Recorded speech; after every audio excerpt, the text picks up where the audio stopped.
वधु पक्ष द्वारा वर पक्ष पर दहेज की मांग के आरोप तो लगते ही रहते हैं, लेकिन जनपद में एक मामला ऐसा भी प्रकाश में आया है जहां वर पक्ष ने विवाह से पूर्व ही वधु पक्ष पर दहेज की मांग जैसे गंभीर आरोप लगाए हैं। जनपद के थाना मैनाठेर अंतर्गत ग्राम कुरी बरेठा निवासी यामीन ने अपने परिवार संग वरिष्ठ पुलिस अधीक्षक को एक प्रार्थना पत्र पेश किया, जिसमें आरोप लगाया गया है कि उसके विवाह की बातचीत थाना पागबाड़ा अंतर्गत ग्राम करणपुर निवासी एक व्यक्ति की पुत्री से तय हो गई थी और उसने लड़की पक्ष से स्पष्ट रूप से कहा था कि उसे किसी भी तरह का दहेज नहीं चाहिए। प्रार्थना पत्र में कहा गया है कि शादी 22 अप्रैल 2026 को होना तय हुआ था, लेकिन उससे पहले ही लड़की पक्ष ने 5 लाख रुपए नगद और जमीन लड़की पक्ष के नाम करने की शर्त रखी। इनकार करने पर बलात्कार जैसे झूठे मुकदमे में फंसाने की धमकी दे डाली। इतना ही नहीं, पुलिस में झूठी शिकायत कर डाली, जिसकी शिकायत उसके द्वारा क्षेत्रीय थाना पुलिस से की गई, लेकिन कोई कार्रवाई नहीं हुई। पीड़ित की यामीन ने एसएसपी को पेश किए गए प्रार्थना पत्र में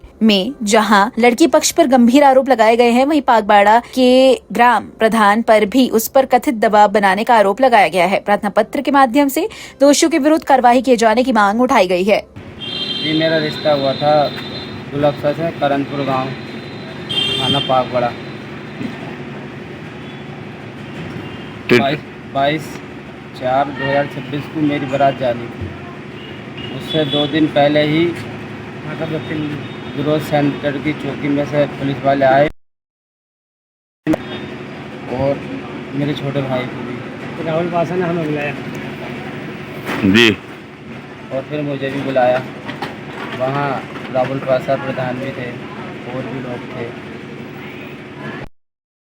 धमकाया, मारा पीटा, हमें भी मारा पीटा। मतलब क्या कहते हैं वो लोग? वो ये कहते हैं, बोले 5 लाख रुपए लड़की के खाते में जमा करो और 5 बीघा ज़मीन नाम करो, तब हम तुम्हारे साथ शादी करेंगे। आप ये सब कुछ नहीं करना चाहते? ना ना ना, ये मैं सब कुछ नहीं करना चाहता। तो इसके लिए आपने कुछ तहरीर दी इन लोगों के खिलाफ? और ना मैं दहेज लेना चाहता, दहेज के खिलाफ हूँ बहुत सब। आपने पहले कह दिया था दहेज के मैंने लिए? पहले बोल दिया था मैं दहेज ले लूँगा, बिना दहेज की शादी करूँगा। ऐसा अगर आपको मंजूर हो तो मुझसे करो, वरना नहीं। अब वो आपसे मांग रहे हैं? आपको हमसे कह रहे हैं 5 लाख रुपए दो या 5 बीघा ज़मीन नाम करो। अच्छा, ये जो आपका उत्पीड़न हो रहा है, इसके को लेकर आपने कोई शिकायत की? हाँ, मैं 21 तारीख को एसएसपी के यहाँ आया था। आज किससे मिले आप? एसपी साहब से। क्या चाहते हो आप? यही चाहता हूँ कि मुकदमा मेरी तरफ से भी हो, उनकी तरफ से हो रहा तो मेरी तरफ से भी हो।